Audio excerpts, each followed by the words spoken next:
Hello കൂട്ടുകാരെ, എല്ലാവർക്കും സുഖമല്ലേ? നമുക്കിന്നൊരു മാങ്ങ പെരട്ട് ഉണ്ടാക്കാമേ. ഒരു ഒരു ഒരു വലിയ മാങ്ങ എടുത്തിട്ടുണ്ട്. ഇങ്ങനെ കഷ്ണങ്ങളായിട്ട് അരിഞ്ഞു വെച്ചിട്ടുണ്ട്. തൊലിയൊന്നും കളയണ്ട, ഇങ്ങനെ അരിഞ്ഞു വെച്ചിട്ടുണ്ട്. മാങ്ങ മിക്സിയുടെ ജാറിലിട്ട് ചതച്ചെടുക്കാം. മാങ്ങ ഇതുപോലെ മിക്സിയിൽ വെച്ച് ചതച്ചെടുത്തിട്ടുണ്ട്. കുറച്ച് തേങ്ങയും കൂടി ചതച്ച് വെച്ചിട്ടുണ്ട്. ഇനി ഒരു ചട്ടി എടുത്ത് അതിലേക്ക് കുറച്ച് ഉലുവ ഇടുക, കുറച്ച് കടുകും കൂടി ഇടും.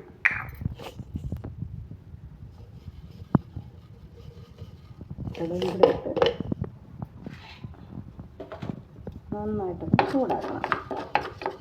ചൂടായ ശേഷം 5-6 വറ്റൽമുളകും കൂടി അതിനകത്തേക്ക് ഇട്ട് നന്നായിട്ടൊന്ന് വറുത്ത് നന്നായിട്ട് മൂത്ത് കിട്ടുന്നവരെ ഇളക്കണം.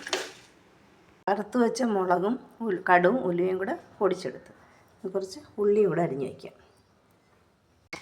ഇനി നമുക്ക് കടുക് വറുക്കാം.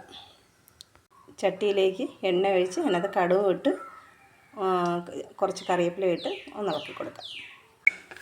അതിലേക്ക് അരിഞ്ഞ് വെച്ചിരിക്കുന്ന ഇഞ്ചിയും വെളുത്തുള്ളിയും കൂടി ചേർത്ത് കൊടുക്കാം.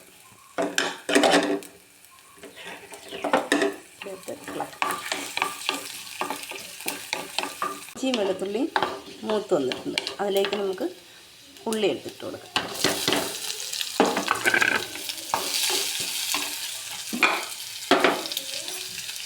ആവശ്യത്തിന് ഉപ്പും ചേർത്ത് കൊടുക്കുക.